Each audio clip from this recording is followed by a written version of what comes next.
Can we go the other way? Given a graph of a secant or cosecant function, can we figure out a viable equation? Of course we can. All right, say we're given this. We have to know where the asymptotes are. They've given us 0, x equals 0, x equals 4 pi, x equals 8 pi, x equals 12 pi. And we have to know some points. Here, this maximum point, this local max point is 2 pi comma 1. This local min point is 6 pi comma 3. This local max point is 10 pi comma 1. I'd like to know where my midline is. So I know that my midline is D as in dog. So we'll say D is max plus min divided by 2. So I'll do 1 plus 3. 1 plus 3 divided by 2 gives us 4 over 2. So we have a midline D at 2. So I'm going to put that in there.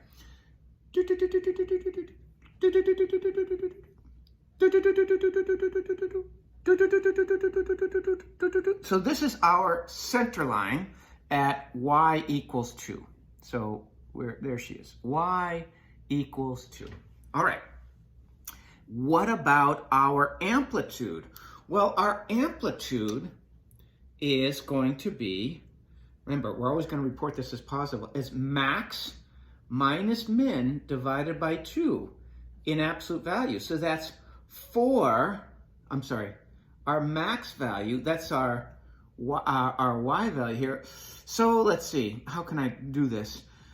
If I'm graphing the underlying sine or cosine function,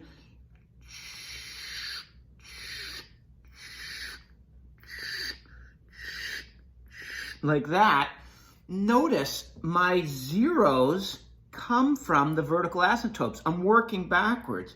Wherever I was crossing the midline, I'll call that my zeros before we move it up to. Those will be where my vertical asymptotes were. Just as we went in the other direction, we said zeros become vertical asymptotes. This way, vertical asymptotes become our zeros, which is really our midline. We moved it up to at the very end. So here is really like, if we're talking about a sine or cosine curve, this is our max point. This is why I'm going to say that our max minus min divided by 2 is 3 minus 1 divided by 2. So 3 minus 1 divided by 2 is 2 over 2, which gives us absolute value of 1, which is 1. So our amplitude is 1. Oh, sorry, that's kind of a boring one. So what did I just find here? I found this distance here. This little guy here is up 1 and down 1. My graph isn't so great, is it?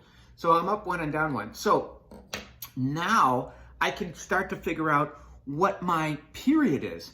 Here, if I start here and I'm talking 0, min, 0, max 0, that sounds like a negative sine function. So 0, min, 0, max 0, that full cycle, one full cycle goes from 0 to 8 pi. So that means our period is 8 pi. And we know that period is equal to 2 pi over b. So if I do this simple math problem, multiply both sides by b, I get 8 pi b equals 2 pi. Divide both sides by 8 pi, and b is 2 pi over 8 pi, or as we say, 1/4. So I'm ready to go with this, I think. If I'm calling this a sine function, I can say this blue curve there is y is equal to amplitude of 1, but negative. So it's a -1 sine of b is 1/4 x, and then our midline here is at 2. So we're up plus 2. Now, look where we're starting that, right there. It has no horizontal shift back and forth. So that's the blue function. What about the black function? Well, the black function would be, careful, don't leave it there. The black function that they asked us about was negative cosecant 1/4 x plus 2. So we get, once we figure out what the sine is, this underlying blue function, then we can just change that to cosecant and we get this nice black function. That begs the question, what if you wanted to call this underlying blue function a cosine function and then sort of flip that to its reciprocal secant function? Well, look what we get for free.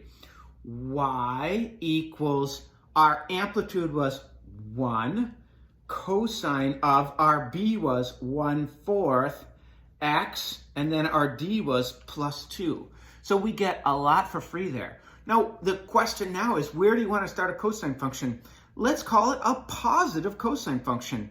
It's going to be max 0, min 0, max. So if we start it right here, we're over 6 pi. How do we say to the left 6 pi? Minus 6 pi. So this gives us y equals cosine 1/4 x minus 6 pi plus 2. That's the blue function. Please, please, please don't stop there, because you were asked about the black function. Another way to name this black function, and again, there's infinite function names. I came up with 2. This would be secant of 1/4 x minus 6 pi plus 2. You could have done a negative cosine function, which would, you could do a negative cosine function, which would turn into a negative secant function if you started there. Why? Because the underlying cosine function here would be min 0, max 0, min, if you wanted that. I just wanted a positive cosine function. So let's figure out what the domain and range of this. No matter how we label it, the domain and range will be the same. So domain is all real numbers, comma, x cannot equal 0. So I'm picking this one. You could pick any one.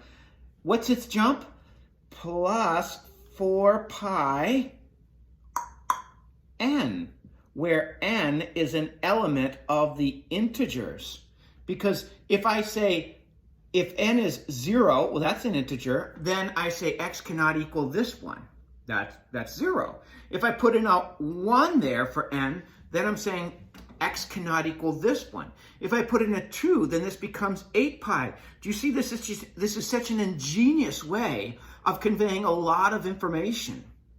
The range, even easier. What could y be? Well, we're starting from negative infinity going all the way up to 1 in the y. So negative infinity all the way up to 1. I can't include negative infinity, but I can include 1. Union, the next y we see is 3. Can we include that? Sure we can, all the way up to infinity. I need to look at my graph to figure out what the domain and range are.